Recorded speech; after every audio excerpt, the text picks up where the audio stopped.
Hello NDA aspirants, Jai Hind. Welcome to all at major Kalsi classes. NDA aspirants जो national defence academy के लिए appearing students होते हैं, यानी जो क्लास 12th में पढ़ रहे होते हैं, उनके लिए एक बहुत मेजर डाउट होता है और मोस्ट फ्रिक्वेंट क्वेश्चन होता है कि how to prepare for NDA with 12th board examination. How to prepare with 12th board examination, ये क्वेश्चन मोस्ट आस्क्ड है। अगर आप इवन गूगल करके भी देखोगे तो ये क्वेश्चन FAQ में जरूर आता ही आता है। इसके लिए कुछ अजूबा नहीं करना होता है, इसके लिए कुछ अलग नहीं करना होता, बस इसके लिए एक खास स्ट्रैटेजी चाहिए और वही स्ट्रैटेजी आज हम इस वीडियो में डिस्कस करने जा रहे हैं। तो वीडियो को पूरा एंड तक देखिएगा। और अगर आप अभी क्लास 12 में पढ़ रहे हैं और एनडीए की प्रिपरेशन कर रहे हैं तो आपको ये वीडियो बहुत बेनिफिशियल लगेगी। चलिए शुरू करते हैं। सो एनडीए स्टूडेंट्स, आपको पता होगा एनडीए की तैयारी करने वाले बच्चों में मेरे अकॉर्डिंग 3 तरह के बच्चे होते हैं। पहले जो 90% फेल होते हैं, यानी उन्हें हर सिचुएशन में सिर्फ रोना आता है कि सर ये कैसे होगा, मैं तैयारी कैसे करूँगा, मैं फेल हो जाऊँगा। तो इस कैटेगरी के बच्चों को मैं हमेशा फेल कैटेगरी में रखता हूँ। सेकंड आते हैं आपके रिपीटर्स, यानी वो बच्चे जिन्हें एग्ज़ाम का आइडिया है, आइदर वो एक बार एग्ज़ाम दे चुके हैं और फेल हो गए हैं, या उन्हें किसी से गाइडेंस मिल चुकी है इस एग्ज़ाम की और उन्हें लगता है कि ये एग्ज़ाम वाकई बहुत हार्ड होता है। मेरे अकॉर्डिंग से एनडीए एग्ज़ाम ऐसा एग्ज़ाम नहीं है जिसे आप 3 या 4 अटैम्प्ट में निकालें। एनडीए एग्ज़ाम ज़्यादा से ज़्यादा सेकंड एग्ज़ाम में आपको क्रैक कर लेना चाहिए अगर आप अपनी स्टडी में अच्छे हैं, अपनी एकेडमिक में अच्छे हैं। एंड थर्ड कैटेगरी आती है लर्नर्स की। लर्नर्स मैं उन बच्चों को कहता हूँ जो या तो फ्रेशर हैं, ठीक है, या अपनी गलतियों से सीख चुके हैं। उन्हें पता है कि एनडीए की प्रिपरेशन कैसे करनी है, क्या क्या गलती वो कर रहे हैं, कहाँ वो लैग कर रहे हैं, कहाँ वो उनके किस पोर्शन में वो अच्छे हैं, किस पोर्शन में वो वीक हैं। तो ये 3 कैटेगरी मैंने डिवाइड की है एनडीए एस्पिरेंट्स की। आप किस कैटेगरी में आते हैं कमेंट सेक्शन में ज़रूर बताइएगा। अगर आप ए कैटेगरी में खुद को रखते हैं तो आप ए कमेंट कर सकते हैं, बी में रखते हैं तो बी, अदरवाइज सी में आप तो सी कमेंट कर सकते हैं। बात करें एनडीए 1 2024 नोटिफिकेशन की, तो आपको पता है इसका एप्लीकेशन फॉर्म 20 दिसंबर से फिल हो रहा है और 9 जनवरी तक इसका एप्लीकेशन फॉर्म फिल होगा। एनडीए 1 2024 एग्ज़ाम 21 अप्रैल को कंडक्ट होगा।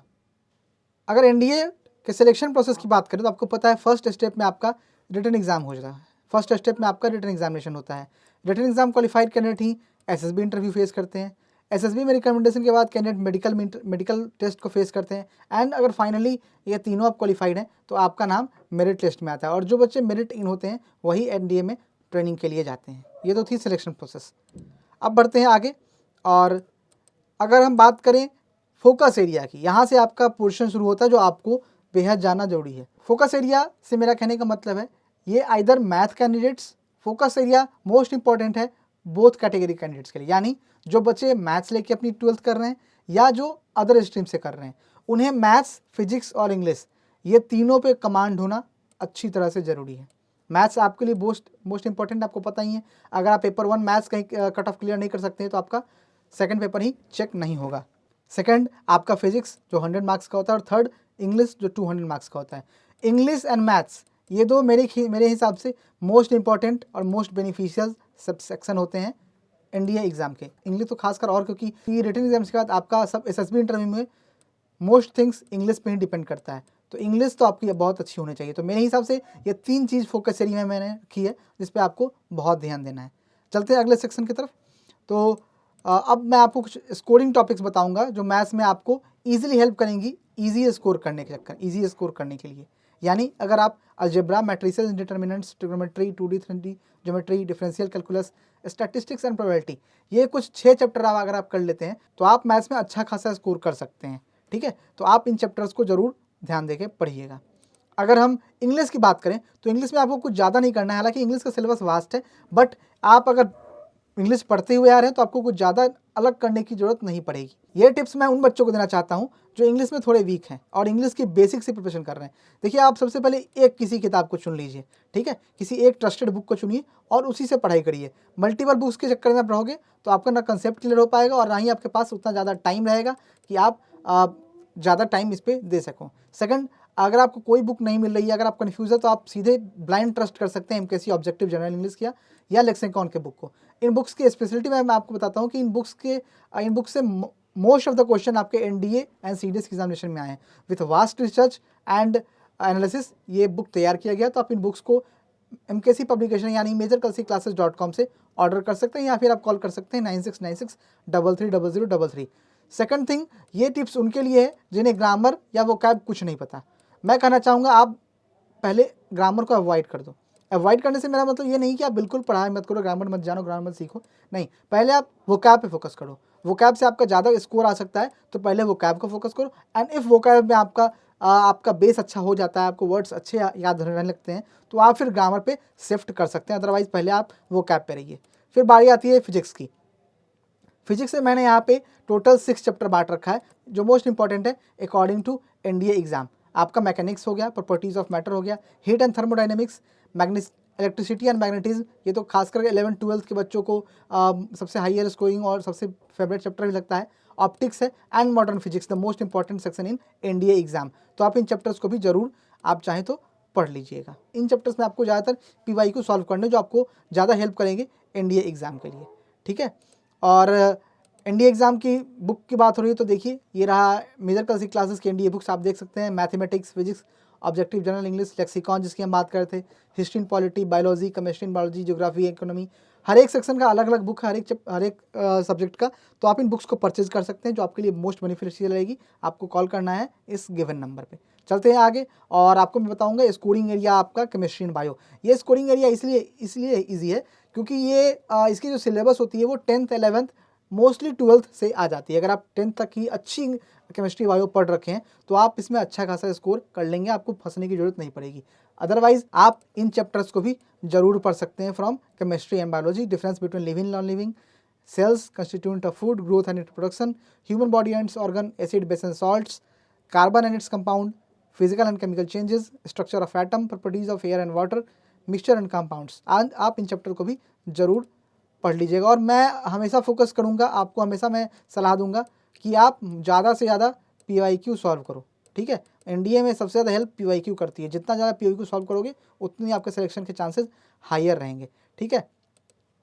अब आगे बढ़ते हैं ज्योग्राफी में। तो ज्योग्राफी में आपका ह्यूमन ज्योग्राफी, फिजिकल ज्योग्राफी सब कुछ इंक्लूड करके मैंने बताया है। दो ये जो चैप्टर है आप इसका चाहो तो स्क्रीनशॉट ले लो। The earth, land forms, climates, water, physiography, climate, vegetation, soil, the world population distribution, density and growth, land resources and agriculture, international trades. आप इन चाहो तो सिर्फ इन्हीं चैप्टर्स को पढ़ के भी आप अच्छा खासा परफॉर्म कर सकते हो अपने ज्योग्राफी सेक्शन में एनडीए एग्जाम में, ठीक है। इसके बाद बात करें पॉलिटी की। पॉलिटी में आपको कुछ ज़्यादातर नहीं पढ़ना है, लेकिन सिलेबस वास्ट है, बट आपको ज़्यादातर नहीं पढ़ना है। बहुत से कैंडिडेट पॉलिटी में सजेस्ट करते हैं कि आप लक्ष्मी मित्तल की किताब पढ़ो, बट उसकी ज़रूरत नहीं है, ठीक है। वो किताब आपका सीरियस लेवल का है, नॉट फॉर एनडीए लेवल। तो आप अगर चाहें तो नॉर्मल एनसीईआरटी या कोई भी साइड बुक से आप पढ़ सकते हैं, बट नॉट लक्ष्मी मित्तल, वो मैं बिल्कुल सजेस्ट नहीं करूँगा। पॉलिटी की बात करें तो आपका शेड्यूल्स यहाँ पे आ जाता है, UN, election commission, fundamental rights and duties, ये तो वीवीआईपी चैप्टर है, इसको मैं यहाँ पे स्टार मार्क कर दे रहा हूँ। फिर अमेंडमेंट्स आपका मोस्ट इंपॉर्टेंट चैप्टर है, डीपीएसपी, प्रीएम्बल, ये भी इंपॉर्टेंट चैप्टर है, और सीएजी, ये इससे बहुत ज़्यादा क्वेश्चन आते हैं। ये जो 4 मैंने स्टार मार्क किए हैं, तो आप चाहें तो इन चैप्टर्स को भी जरूर पढ़ सकते हैं, ठीक है। अब अगर आगे बढ़ें तो मैं आपको बता देता हूँ करंट अफेयर्स का, ठीक है। करंट अफेयर्स में आपको क्या क्या पढ़ना है, देखिए आप लास्ट 6 मंथ के करंट अफेयर्स पढ़ लो, आंख बंद किए बिना कुछ सुने आप लास्ट 6 मंथ का करंट अफेयर्स पढ़ लो। क्योंकि आजकल करंट अफेयर्स जो यूपीएससी पूछ रहा है वो पर्टिकुलर किसी एक सेक्शन या किसी एक चीज़ से रिलेटेड नहीं है, ठीक है। आजकल का करंट अफेयर्स पुराना भी रिसेंट में ही गिना जाता है, ठीक है। तो आप करंट अफेयर्स में आप नेशनल पढ़ सकते हैं, इंटरनेशनल, डिफेंस, स्पोर्ट्स, स्कीम्स जो गवर्नमेंट लाती है, कोई पर्सन जो रिसेंट न्यूज़ में रहता है, और अवार्ड्स, जिस तरह के सभी अवार्ड्स इंटरनेशनल, नेशनल जो अवार्ड्स दिए जाते हैं किसी फेमस पर्सनालिटीज़ को, आप इसे जरूर पढ़ लीजिए। आप 6 मंथ का मंथली मैगजीन अगर आप चाहें तो ले लीजिए। अदरवाइज़ आप वेरियस ऐप्स से भी आप कनेक्ट कर सकते हैं करंट अफेयर्स पढ़ने के लिए, ठीक है। अब आगे चलते हैं। तो ये सेक्शन मैंने स्पेशली बनाया है आर्ट्स एंड कॉमर्स के स्टूडेंट्स के लिए। जो बच्चे आर्ट्स एंड कॉमर्स के हैं वो एनडीए की प्रिपरेशन कैसे शुरू करें। तो सबसे पहले अपने मैथ्स पे वर्क करना स्टार्ट कर दो। आई नो कॉमर्स में इतना ज़्यादा मैथ्स का रोल नहीं है, but because of NDA maths आपको पढ़ना पड़ेगा, ठीक है। तो आप हंस के पढ़ो, रो के पढ़ो, आपके ऊपर डिपेंड करता है। बट अगर एनडीए आपने सपना देखा, आपको एनडीए क्रैक करना है, तो आपको मैथ्स एनी हाउ पढ़ना ही पड़ेगा।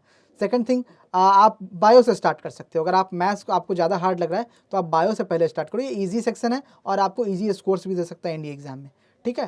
Third and most important thing कि आपने इकोनॉमिक्स यानी कॉमर्स से अब तक पढ़ाई की है, ठीक है। आपको इस फील्ड के बारे में आइडिया नहीं है तो किसी ट्रस्टेड मटेरियल से आप पढ़ाई शुरू करो, ठीक है। आप चाहो तो मेजर क्लासेस ज्वाइन कर सकते हो, जहाँ पे आपको बेहतर गाइडेंस दी जाएगी for NDA examination. And path finder के बारे में बहुत से बच्चे कमेंट करते हैं, मैं देखता हूँ हर वीडियो में बच्चे कमेंट करते हैं सर पाथ फाइंडर ले लिया है, उससे पढ़ूँ सर समझ में नहीं आ रहा है क्या करूँ। यार पाथ फाइंडर ना रिवीजन के लिए होता है, ठीक है। पाथ फाइंडर पढ़ के आप अपना कॉन्सेप्ट नहीं बिल्ड कर सकते हो, ठीक है। अगर आपको कॉन्सेप्ट बिल्ड करना है तो मैं रिकमेंड करूँगा आप MKC की बुक ले लीजिए, आँख बंद करके आप पढ़ाई करो एंड आपका अच्छा खासा प्रिपरेशन उससे ही तैयार हो जाएगा। बट पाथ फाइंडर आप अगर लेना चाहते हैं तो लीजिए, बट वो सिर्फ रिवीजन के लिए, नॉट फॉर कंसेप्ट बिल्डिंग, ठीक है। एंड अब अगर बात करें नॉन मैथ स्टूडेंट्स के लिए, मैथ्स में क्या क्या चीज़ पढ़ सकते हैं, तो आप देखो मैथ्स में ज़्यादा चीज़ बहुत ईजी सेक्शन है, ठीक है। मैथ्स में 4 सेक्शन है जिससे आप अपनी प्रिपरेशन स्टार्ट कर सकते हो। आपका trigonometry, relation function, matrices, statistics and probability, ये थोड़ा बहुत आसान है, ठीक है, in comparison to other topics. तो आप इससे अपनी प्रिपरेशन शुरू करो तो आपको ईजी लगेगा, ठीक है। एंड अब अगर मैं बांटूँ हिंदी मीडियम स्टूडेंट्स को क्या करना चाहिए, वो कैसे प्रिपरेशन शुरू करें, तो हिंदी मीडियम स्टूडेंट्स के लिए सबसे बेसिक चीज़ होती है कि आप जो भी प्रिपरेशन कर रहे हो जिस लेवल की वो करते रहो, बट अपने इंग्लिश पे ज़्यादा ध्यान दो, ठीक है। आपका इंग्लिश पे वीक होना आपके लिए हमेशा डिमेरिट बना रहेगा, आपको हमेशा एक आपके लिए हमेशा एक बैकलॉग टाइप का रहेगा कि आपको कहीं से वो रिजेक्ट करा सकता है, ठीक है।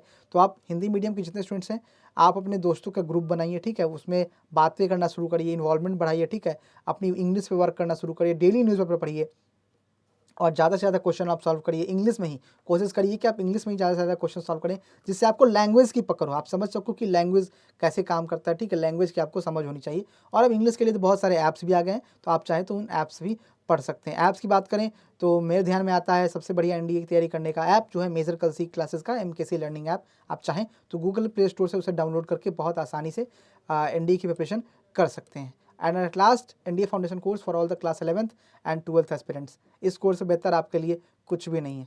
सो कॉल अस एट 9696330033 और जितना जल्दी हो सके आप NDA फाउंडेशन कोर्स में एनरोल करिए और प्रिपरेशन को श्योर करिए। देखिए NDA एग्जाम एक ऐसा एग्जाम है जहाँ रेस बहुत ज़्यादा है, around 5 to 6 lakh candidate apply करते हैं, 7,000 साढ़े 7,000 बच्चे पास करते हैं, उसमें से भी टोटल SSB क्वालिफाई करते हैं मात्र 600 और एकेडमी पहुँचते हैं 300-400 के आसपास बच्चे। आप समझ सकते हैं कंपटीशन कितना हाई है, ठीक है। तो इसके लिए जरूरी है कि आप एक बेहतर प्रिपरेशन करें, प्रिपरेशन कर सकते हैं आप मेजर कलसी क्लासेस से। इस वीडियो में इतना ही था। आई होप आपको एक अच्छी गाइडेंस दी होगी मैंने, आपको जो मैंने चीज़ें बताया वो आपको समझ में आया होगा। फिर भी अगर कोई भी डाउट हो तो आप कमेंट बॉक्स में कमेंट कर सकते हैं या फिर आप कॉल कर सकते हैं 9696330033 पर। मिलते हैं अगले वीडियो में। जय हिंद।